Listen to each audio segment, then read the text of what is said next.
आज आम पढ़ा वचन। वचन कौन? जहाद्वारा वस्तुर बा संख्यार संख्या जना पड़े ताहा हेउची वचन। वचन साधारणतः विशेष्य और सर्वनाम पदरे ही लगी थाए।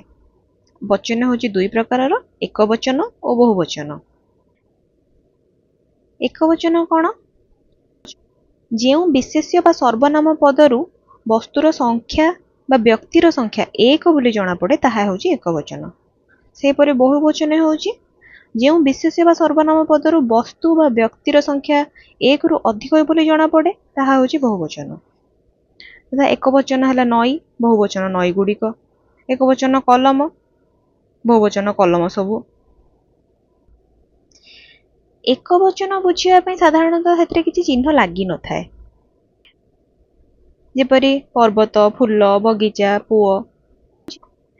किंबा एक वचन बुझिया टा, टी, टीए, गोटाए, गोटिए, गोटिक, खंडे, खंडीए, खंडी प्रभृति एक वचन शब्द किसी जोग करा जाए। यथा पिलाटी दुष्ट, कलमटी, कथाटीए।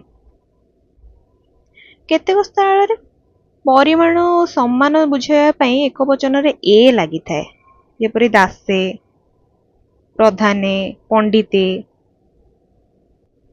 आम करे कौन देखिले आमर एक वचन रे आइदर आमर किसी चिन्ह जोग हुए नाही, नहेले जदि जोग हुए ताले टी, टाए, गोटाए एहीपरि चिन्ह जोग हुए, न आउ सम्मान दृष्टि रे ए जोग हुए।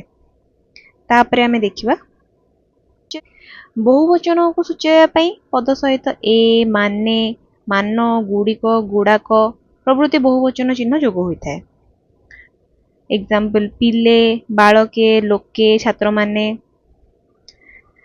सेपरि स्थल विशेष रे श्रेणी, वर्ग, वृंद, दल, जुथ, पल, गण, राजी, माला, पंक्ति, राशि, चय, मंडली, जाल, समाज, समूह एपरि केतेक शब्द व्यवहार करा जाए। केतेक क्षेत्र में पंचाए, हले प्रभृति समूहवाचक पद एक वचन विशेष्य पदर पूर्वे बसिले ताहा बहुवचनर अर्थ प्रकाश करे। पंचे पिला, पंचाए मांकड़, हले बलद। बेले बेले बहुत सूचक विशेष्य पद एक वचन विशेष्य पदर पूर्वे रही पुनरावृत्ति हेले मध्य बहुवचनर अर्थ प्रकाश हुए। जेपरि दल दल लोक, पल पल मेढ़ा, कांदी कांदी कदली। बहुत सूचक संख्यावाचक विशेषण परे एक वचनांत विशेष्य पद थिले ताहार बहुवचन हुए एवं विशेष्य पदरे बहुवचनर चिन्ह रहे नाही।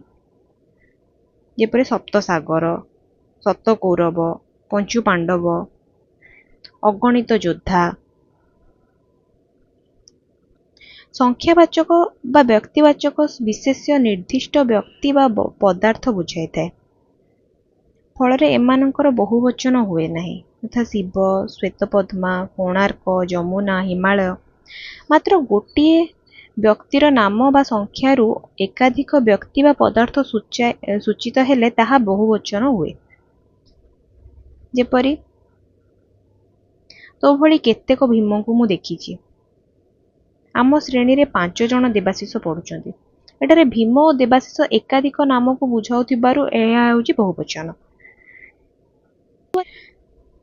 वस्तुवाचक विशेष्य पद संख्या बुझाऊ नथिबारु ताहा बहुवचन हुए नाही। जेपरि लुहा, सुना, रूपा, तंबा ए सब एक वचन। किंतु वस्तुवाचक विशेष्य संख्या बोधक हेले ताहा बहुवचन सूचाई थाए। जेपरि 2टी ट्रैक्टर, 2 ट्रैक्टर बाली, 10 किलो अटा। वस्तु गुड़िक निर्दिष्ट हेले सेथिरे वचन चिन्ह लगी थाए। ए मैला गुड़िक एठारु बाहर कर, ए पोखरीर पानी गुड़िक भारी ठंडा, तुमे तुमर बही गुड़िक साइती रख। गुणवाचक और क्रियावाचक विशेष्य पद प्राय केवल एक वचन रे ही व्यवहृत होती।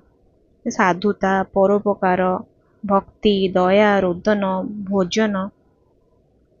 देखिए नित्य स्वभाव व चिरंतन सत्य बुझाउथिले एक वचनांत जातिवाचक विशेष्य बहुवचनर अर्थ प्रकाश करे।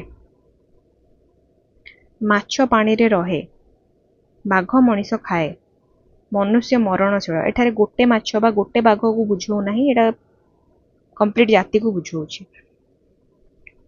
ଗୋଟିଏ ପଦକୁ ବହୁବଚନ କରିବା ପାଇଁ ଦୁଇଟି ବହୁବଚନ ସୂଚକ ଚିହ୍ନ ଶବ୍ଦରେ ବ୍ୟବହାର କରାଯାଏ ନାହିଁ। ଯେପରି ଅନେକ କୃଷକମାନେ, ବହୁତ ପୋଷାକ ଗୁଡ଼ିକ। ତା ବଦଳରେ ଆମେ ଅନେକ କୃଷକ, ପୋଷାକ ଗୁଡ଼ିକ ବ୍ୟବହାର କରୁ। କେତେକ ସ୍ଥଳରେ ଏହି ନିୟମର ବ୍ୟତିକ୍ରମ ବି ପରିଲକ୍ଷିତ ହୁଏ। ବାକ୍ୟର ଅର୍ଥକୁ ଶକ୍ତିଶାଳୀ କରିବା ପାଇଁ ଯୁଗ୍ମ ବହୁବଚନର ବ୍ୟବହାର ହୋଇଥାଏ। ଯେପରି ଦେବଦତ୍ତ ବାବୁଙ୍କର ସବୁ ପିଲା ଗୁଡ଼ାକ ବୁଦ୍ଧିମାନ। ଏଟା ସବୁ ଓ ଗୁଡ଼ାକ ଦିଟା ବହୁବଚନର ରୂପ ବ୍ୟବହାର କରାଯାଇଛି। ହରିପୁର ଗାଁର ସବୁ ଗଛଯାକ ବାତ୍ୟାରେ ଭାଙ୍ଗି ଯାଇଛନ୍ତି। ତାପରେ ଦେଖିଏ ଯାକ ବହୁବଚନର ଚିହ୍ନ ରୂପେ ବ୍ୟବହୃତ ହେବା କୁହାଯାଇଛି, ମାତ୍ର ଏହାର ବ୍ୟାପ୍ତି ଅର୍ଥରେ ସ୍ୱତନ୍ତ୍ର ବ୍ୟବହାର ମଧ୍ୟ ଅଛି। ଯେପରି ବର୍ଷ ଯାକ ତ ଗଲାଣି, ଦିନେ ବହି ଧରିନୁ, ପରୀକ୍ଷାରେ ପାସ୍ କରିଥାନ୍ତୁ କେମିତି। ଏଠାରେ ଯାକ ବହୁବଚନ ଚିହ୍ନ ରୂପେ ବ୍ୟବହାର ନ ହୋଇ ବ୍ୟାପ୍ତି ଅର୍ଥରେ ବ୍ୟବହାର ହୋଇଛି।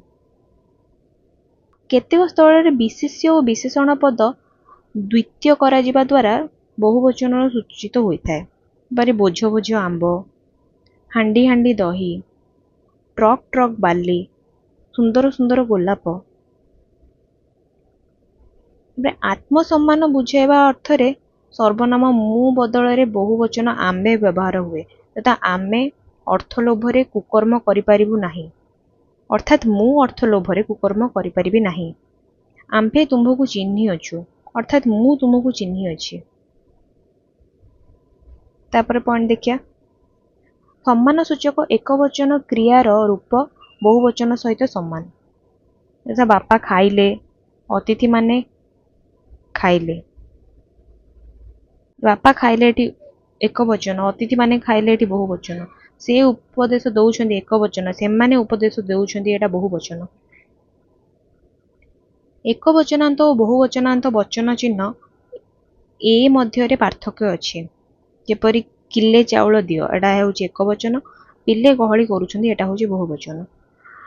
ବାବୁ ମୁଠେ ଭିକ ଦିଅ, ଏଟା ହେଉଛି ଏକବଚନ। ଶୁଣ ସୁଜନେ ଦେଇ ମନ, ଏଟା ହେଉଛି ବହୁବଚନ।